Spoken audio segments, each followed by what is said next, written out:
शरणं गच्छामि। सम्मानित साथियों, नमो बुद्धाय, जय भीम। आज के अम्बेडकर संदेश में आपका हार्दिक स्वागत है। आज के अम्बेडकर संदेश में हम बात करेंगे कि प्रत्येक मनुष्य के जीवन में प्रत्येक व्यक्ति निश्चिंत रहना चाहिए। प्रत्येक व्यक्ति निश्चिंत कैसे रहेगा? प्रत्येक व्यक्ति का जो जीवन होता है, एक लंबा जीवन जीना है और एक उत्तम रीति से जीवन को जीना है।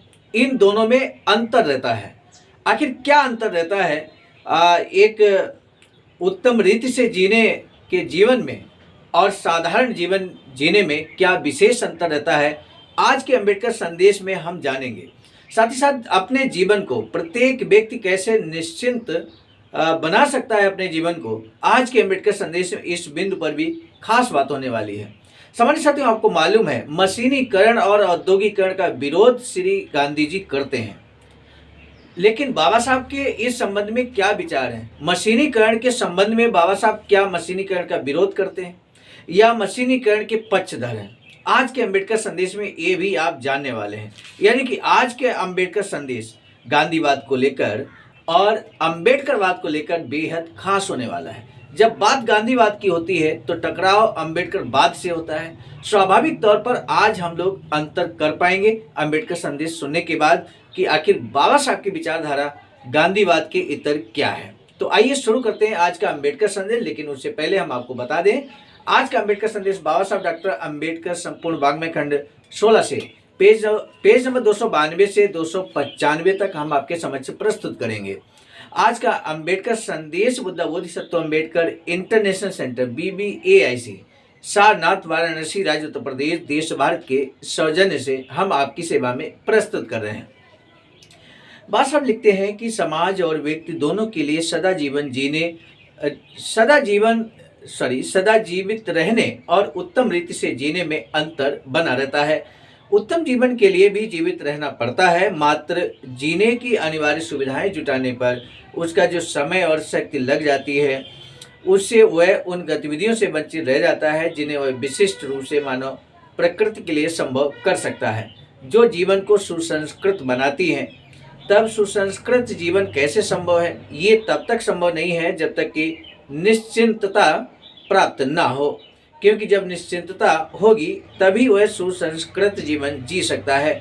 सभी समस्याओं से बड़ी समस्या यही है कि प्रत्येक व्यक्ति कैसे निश्चिंत रहे। निश्चिंतता का क्या अर्थ है? निश्चिंतता इसी में है कि जीवन के भौतिक मूल्यों की प्राप्ति में उसे कम श्रम करना पड़े। कोई व्यक्ति निश्चिंत तभी रहेगा जब उसको किसी कार्य को करने में मेहनत कम करना पड़े और काम ज़्यादा हो जाए। तो सम्मानित साथियों, यही बात को लेकर बाबा साहब का आज का विश्लेषण है। तब बाबा साहब कहते हैं कि निश्चिंतता कैसे संभव है। तब बाबा साहब लिखते हैं कि निश्चिंतता उस समय तक असंभव है जब श्रम के क्षेत्र में कुछ साधन उपलब्ध ना हो। श्रम के क्षेत्र में अगर कुछ साधन नहीं उपलब्ध हैं, मशीनें उपलब्ध नहीं है, तो श्रम ज़्यादा करना पड़ेगा और इसलिए निश्चिंतता व्यक्ति के जीवन में उस समय तक असंभव रहेगी जब तक कि साधन उपलब्ध ना हो। भाषा लिखते हैं ताकि मानव जीवन के लिए अनिवार्य आवश्यकताओं की पूर्ति के लिए श्रम की मात्रा घटाई जा सके। ऐसा श्रम कैसे कम हो सकता है? केवल तभी जब मानव के स्थान पर मशीन काम करे। मानव के स्थान पर मशीन काम करे तभी श्रम को घटाया जा सकता है। निश्चिंतता के लिए कोई और साधन नहीं है। इस तरह मशीनें और आधुनिक सभ्यता ही मानव को पाश्विक जीवन से मुक्ति दिलाने के लिए अनिवार्य तत्व हैं और इसी से उसे निश्चिंतता मिलेगी और सुसंस्कृत जीवन संभव होगा। जो व्यक्ति मशीनों और आधुनिक सभ्यता का तिरस्कार करता है वह उनका तात्पर्य ही नहीं समझता, न उसे पता है कि मानव का परम लक्ष्य क्या है। जो व्यक्ति मशीनों और आधुनिक सभ्यता का तिरस्कार करता है तो उसे इसका मूल्य नहीं पता है। मानव जीवन का परम लक्ष्य क्या है ये भी उसको नहीं पता होता है। और आपको मालूम है यहाँ पर श्री गांधी जी ने मशीनों और मशीनीकरण का विरोध किया है, पुरजोर विरोध किया है। भाषा लिखते हैं कि गांधीवाद उस समाज के लिए सर्वाधिक अनुकूल पड़ता है जो प्रजातंत्र को अपना आदर्श नहीं मानता। जो समाज प्रजातंत्र में विश्वास नहीं रखता वही मशीनों तथा उस पर आधारित सभ्यता की अनदेखी करेगा। परंतु प्रजातांत्रिक समाज मशीनों और आधुनिक सभ्यता का विरोध नहीं कर सकता।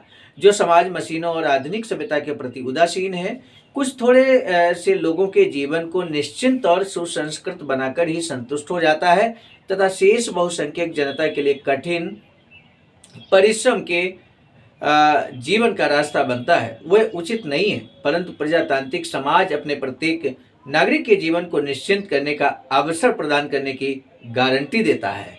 ध्यान दीजिए सम्मानित साथियों, प्रजातांत्रिक जो समाज होता है वो अपने प्रत्येक नागरिक के लिए, प्रत्येक देश में रहने वाला हर नागरिक के लिए निश्चिंत जीवन व्यतीत करने का अवसर प्रदान करने की गारंटी देता है।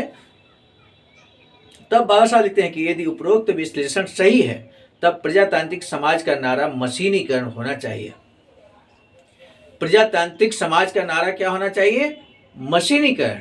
और यदि हम प्रजातंत्र में जीवित रहते हैं तो हमको मशीनीकरण पर का विरोध नहीं करना बल्कि हमें उसका समर्थन करना है। भाषा लिखते हैं कि और अधिक से अधिक मशीनरी तथा आधुनिक सभ्यता का विकास होना चाहिए। गांधीवाद के अंतर्गत साधारण मनुष्य को थोड़ी सी मजदूरी के लिए लगातार परिश्रम करते रहना और पशुवत बने रहना चाहिए। गांधीवाद, देखिए गांधीवाद, अम्बेडकरवाद ये कहता है कि हमारा जो नारा है प्रजातांत्रिक समाज का वो मशीनीकरण होना चाहिए। अधिक से अधिक मशीनरी तथा आधुनिक सभ्यता का विकास होना चाहिए, ये अम्बेडकरवाद कहता है। गांधीवाद क्या कहता है? गांधीवाद के अंतर्गत साधारण मनुष्य को थोड़ी सी मजदूरी के लिए लगातार परिश्रम करते रहना और पशुवत बने रहना चाहिए। संक्षेप में अगर बात करें तो भाषा लिखते हैं कि गांधीवाद की प्रकृति की ओर वापसी की पुकार का अर्थ है बहुसंख्यक जनता को नग्नावस्था, मलिनता और निर्धनता और अज्ञान की ओर वापस लाना। तब भाषा आगे लिखते हैं कि मानव जीवन के विभिन्न कार्यों के लिए अलग अलग वर्गों का अस्तित्व नहीं मिटाया जा सकता। अनेक सामाजिक एवं आर्थिक परिवर्तनों से और वैधानिक रूप से दास प्रथा समाप्त कर देने और लोकतांत्रिक राष्ट्र की अवधारणा से भी, विज्ञान के प्रसार में, पुस्तकों के माध्यम से, सर्वसाधारण में शिक्षा के प्रसार से भी समाज में प्रबुद्ध वर्ग तथा अज्ञान वर्ग तथा श्रमिक वर्ग का जो अंतर है और रहेगा वह अंतर कभी ना मिट सकेगा। परंतु गांधीवाद केवल वर्ग बोध से ही संतुष्ट नहीं हो जाता बल्कि वर्ग भेद की संरचना पर जोर डालता है। गांधीवाद सामाजिक वर्गीकरण के ढांचे तथा आर्थिक ढांचे को अंग मानता है, जिसके फलस्वरूप अमीर और गरीब, ऊंच नीच, मालिक और मजदूर का जो अंतर मौजूद है, वर्ण, वर्ग तथा आय के आधार पर समाज में भेद मानने से बढ़कर और क्या हानिकारक हो सकता है। मनोवैज्ञानिक दृष्टि से समाज में वर्ग भेद साधन संपन्न तथा साधन विहीन दोनों वर्गों के लिए हानिकारक होता है। ऐसा कोई स्थान नहीं जहां सर्व संपन्न वर्ग तथा निर्धन वर्ग आपस में मिल सकें। उनके कोई अंतर स्रोत नहीं है, ना ही जीवन की आशाओं और आकांक्षाओं के आदान प्रदान की कोई गुंजाइश है। निसंदेह जन सामान्य में इस अलगाव के कारण सामाजिक एवं नैतिक बुराइयां स्वाभाविक है, उन्हें दासता की शिक्षा मिलती है और हीन भावना उत्पन्न होती है जो दास भाव की जननी है। दूसरी ओर साधन संपन्न वर्गों की भी अपनी सामाजिक और नैतिक समस्याएं होती हैं, हालांकि उनका प्रभाव न्यून होता है। अपने आर्थिक स्तर के कारण बहुसंख्यक समाज से अलग थलग तथा कटे रहने के कारण उनमें विशिष्ट अधिकार प्राप्त गिरोह जैसी असामाजिक मनोवृत्ति पनप जाती है। वह निपट स्वार्थी हो जाते हैं, वे सभी से सशंकित हो जाते हैं, यहाँ तक कि सरकार के हितों के प्रति भी। समाज की ऐसी संवर्ग रचना से उनकी संस्कृति निर्जीव होती है, उनकी कला दिखावटी हो जाती है, उनका धन चकाचौंध कर देने वाला होता है और व्यवहार फूल कुमारी जैसा होता है। वास्तविकता ये है कि ऐसी वर्ग संरचना में एक और उत्पीड़न, दंभ, दर्प, मोह, स्वार्थ की बू हिलोरे मारती हैं, तो दूसरी ओर असुरक्षा, गरीबी, अपमान, पराधीनता के कारण साथ ही स्वावलंबन, स्वाधीनता, महत्ता और आत्मसम्मान का अभाव देखने को मिलता है।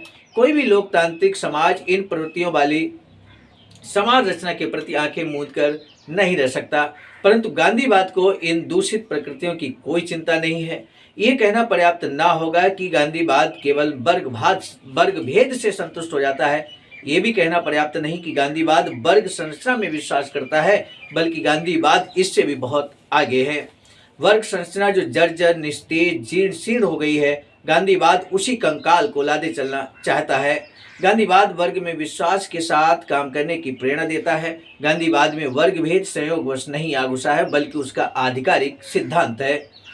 भाषा लिखते हैं कि ट्रस्टीशिप का सिद्धांत हास्यास्पद है, जिसे गांधीवाद सभी विकारों को दूर करने का रामबाण नुस्खा होने की बात करता है, और जिसके द्वारा धनी वर्गों के लोग अपनी संपत्ति को न्यास के रूप में रखकर उसे गरीबों का न्यास और स्वयं को उसका न्यासी बनाकर मालिक ही बने रहेंगे। इस विषय में यही कहा जा सकता है कि यदि किसी अन्य ने इस सिद्धांत का प्रतिपादन किया होता तो लेखक उसकी मूर्खता को बेहुदगी समझकर हंस देता कि उस सिद्धांतकार को वास्तविक कठिनाइयों का अता पता ही नहीं है, और दास वर्गों को ये कहकर धोखा दे रहा है कि नैतिकता एवं सदाचार के उपदेश मात्र से संपत्ति के मालिक, जो अपनी असीम तृष्णा की तृप्ति के लिए सदा से गरीबों की दुनिया को आंसुओं की सौगात दे रहे हैं, उपदेश द्वारा स्वेच्छा से अपनी तृष्णा कम करके परोपकारी और त्यागी बन जाएंगे, और वर्ग संरचना के कारण प्राप्त अधिकारों का दास वर्गों के विरुद्ध न करेंगे, उनका दुरुपयोग करना बंद कर देंगे। सम्मानित साथियों, आज का अम्बेडकर संदेश यहीं तक। आज के अम्बेडकर संदेश का जो महत्वपूर्ण प्रश्न है, प्रजातांत्रिक समाज का नारा क्या होना चाहिए, इसी प्रश्न का आपको आंसर देना है कमेंट सेक्शन में। हमें बेसब्री से इंतजार आपका रहेगा। अभी तक अगर आपने हमारे इस चैनल आवाज का ऑफिशियल को सब्सक्राइब नहीं किया है तो बेल आइकन के साथ सब्सक्राइब जरूर कर लें। इसी निवेदन के साथ अब दीजिए इजाजत। आप सभी को सादर नमो बुद्धाय, जय भीम। सम्मानित साथियों, हम एक महत्वपूर्ण बात बताना उचित समझते हैं। बाबा साहब की अधूरी इच्छा के अनुरूप एक वैचारिक सेंटर निर्माणाधीन है सारनाथ वाराणसी में, जहां पर 14,000 स्क्वायर फीट जमीन परचेज कर ली गई है ring road, green city, Faridpur, Sarnath में। वैचारिक सेंटर के प्रशासनिक ब्लॉक का निर्माण कार्य कंप्लीट हो चुका है। शानदार बेहतरीन प्रशासनिक ब्लॉक का निर्माण पूर्ण हो चुका है। आगे अब मुख्य भवन को बनाने की बारी हम सबकी है, और इस हेतु आप दिए गए अकाउंट नंबर पर अपना अमूल्य योगदान कर सकते हैं। आज का अम्बेडकर संदेश हम लेकर उपस्थित हुए थे मिशन नायक बुद्ध मित्र मुसाफिर सर, राष्ट्रीय अध्यक्ष आवाज का नई दिल्ली की प्रेरणा में, और साथ ही साथ संकलन कथाक्रम में परम आदरणीय विजय कुमार बौद्ध जी, प्रांतीय कोषाध्यक्ष आवाज का बिहार। प्रस्तुत कर्ताक्रम में मैं स्वयं सर्वजीत आर्य, राष्ट्रीय मीडिया प्रभारी, IT सेल आवाज का नई दिल्ली। मिलेंगे नए डॉक्टर अम्बेडकर संदेश में, तब तक दीजिए इजाजत। आप सभी को सादर नमो बुद्धाय, जय। सम्मानित साथियों, यदि आप हमारे इस चैनल आवाज का ऑफिशियल, जिस पर नियमित सुबह 5 बजे डॉक्टर अम्बेडकर संदेश आपको मिलता है, आप हमारे इस चैनल को सपोर्ट करना चाहते हैं तो हमारा आपसे निवेदन है कि आप हमारे इस चैनल को सब्सक्राइब कर लें, वीडियो को शेयर, लाइक, कमेंट जरूर करें।